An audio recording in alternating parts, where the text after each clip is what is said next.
CJ Goodfellow, we back. Y'all know what it is, man.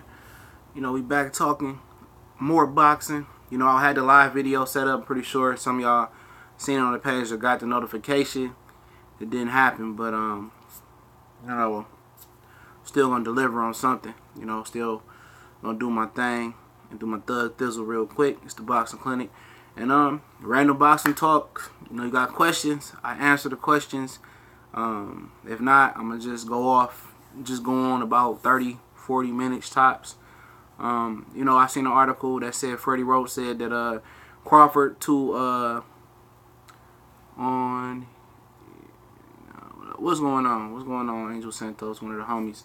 Freddie Roach said that he liked Lomachenko versus Pacquiao. Said Crawford too young, too big. Yeah, I think Pacquiao would, and I explain that right now, Edwin. Why? What's going on, Trey P? I explain why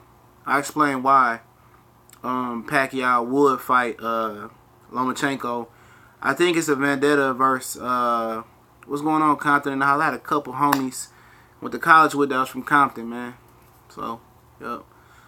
But people, why I believe, what up, Quan? Why I believe that Pacquiao would fight Lomachenko first off.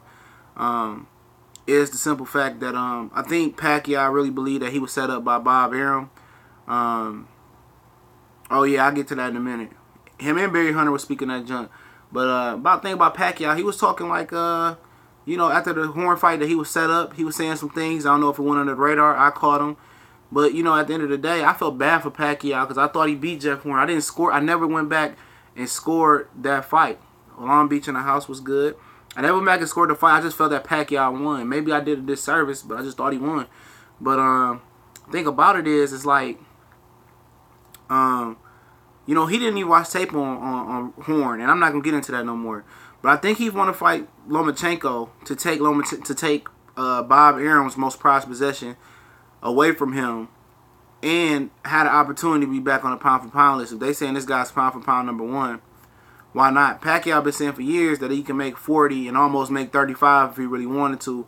Even though Freddie Roach said that he don't like Pacquiao below 140. But they've been saying for years we got to stuff him with shake. We got to force him to eat. We got to force him to eat extra stuff and put more calories on to make the weight. So I believe he can make 140. He probably could squeeze a little bit to 137. But, Freddie Roach said this when we started off on. Freddie Roach said like, Crawford too young, too big, but I like the Lomachenko fight. And they really have a lot of respect for Terrence Crawford. And Freddie Roach kept it real. Sometimes he'll manipulate and play mind games, but he said he been saying it for years. He don't like the Terrence Crawford fight for Pacquiao. And if Terrence Crawford has beat a Freddie Roach fighter, I think he might beat a few of them. But Ray Beltran, he was a Freddie Roach fighter, and he also beat what's going on, Ryan Clark. He also beat Victor Postal, and Crawford is the deal, and it's not only that they rule out Crawford, they rule out Thurman, Spence, and all those other guys they rule out. Yeah, I understand why you do it too. That all the stuff that they rule out, it's cool. I don't have a problem with them. At the end of the day, I understand. No, I ain't from Texas, from Detroit, Michigan. But, I got boys in Texas that do their thing. I've been to Texas before as well. But the thing about it is, Pacquiao is at the point where it just looked like he owed Bob money. And people been saying like he owes Bob Arum money. And that's why he's still fighting, because of the advances that he give him. Because why you continue to fight? I mean, he's a politician. What up, Saginaw in the building? Why, Draymond Green. Why would he still be fighting, though, honestly? If he's set, he live a simple life in the Philippines. I know politics don't pay all that much, but why would he fight? And most people say it's a weak move, but it's a fight that I would pay to see. Bob Arum would just... Bob Arum would just take that money from me, because I pay to see Crawford and Lomachenko and Pacquiao. But the thing is that I didn't do a video on all of it. But the thing is, Bob Arum weighed in on it. He said that I like the fight, but Lomachenko father want him to move to 35. You see how he look at 35, and then they move up to 140 possibly for or catchweight with Pacquiao. And I understand that, But my rebuttal would be, people wanted Floyd to move up to 160. People, Rigondeaux took the risk and jumped up 2 weight classes.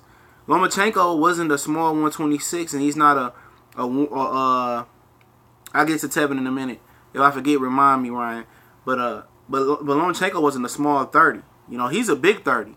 You know, I think he'll feel fine at 35, but I understand that they want to test the waters and do things the smart way. Because guys like Rigondeaux and Kell Brook and Amir Khan did things the dumb way and moved up blindfolded. Don't mean Lomachenko have to. And I did a video about the double standards. I'm not mad at Lomachenko, but I'm just saying, why don't the fans demand the same, how am I looking for it? The same guidelines to almost every fighter, and a lot of people don't. It's a lot of double standards, but it's cool. But that makes boxing cool, even though boxing is a racially driven sport. That makes it the beauty, and it makes it the dark side. But it makes for good conversation. I mean, with boxing, I mean, you have unlimited, stories to talk about. You know, from historically, current, future.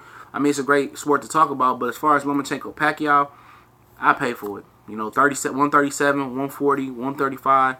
I'm a sucker in Bob Arum. You know, he can ride me right now. I pay the 50, 60, 70, 80 bucks for it. And if they got it in 4K, I pay that 110 for it. You know, but that's just me. That's just a fight that I like. I love to see what Lomachenko's made of. And I got love for Lomachenko, man. When I first picked Lomachenko to beat Gary Russell, I was a Lomachenko hater because I didn't like the way he got the shot at Orlando Salido so quick. But I understood that he gave, he had fights in that little World Boxing Super Series little unofficial thing they had. And yeah, true. He'd be a devastating puncher at 140 and 135. He'd be dangerous. But that little boxing league they got the Rasheed Warren and Lomachenko with, it's pro, but they have different rules, but they don't translate to it don't translate to professional wins in the United States. So he had experience. He had like 7 fights or something like that. So then he moved. So he comes to America. He gives Bob Arum some of his signing bonus back. I'm pretty sure Bob Arum wired that money right back to he might wire that money right back to the WBO. He got a shot. I was pulling for Salido. I remember Brenda Rios was like, I'm pulling for Salido. He came in overweight. But in the midst of that fight, I seen something special with Lomachenko in the midst of a loss. It was similar to what I seen in Danny Jacobs versus Triple G. I just seen confidence growth. I know a lot of people not down for moral victories, but I seen a moral victory. It is real. And Lomachenko took that and went to Gary Russell, schooled Gary Russell, and he took off from there. So he's definitely a special fighter. And the Tevin Farmer situation, I did the video on that as well. Kenichi Aguao got tested for synthetic testosterone. Go check that video out.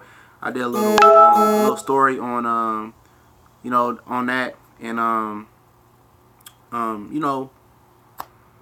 it's a sad statement. Synthetic testosterone is very popular amongst men over 40 that don't got that kick and that sex drive or that drive to work out. Because when your testosterone level drop, I believe, fat builds around the stomach, energy level drops and stuff of that nature.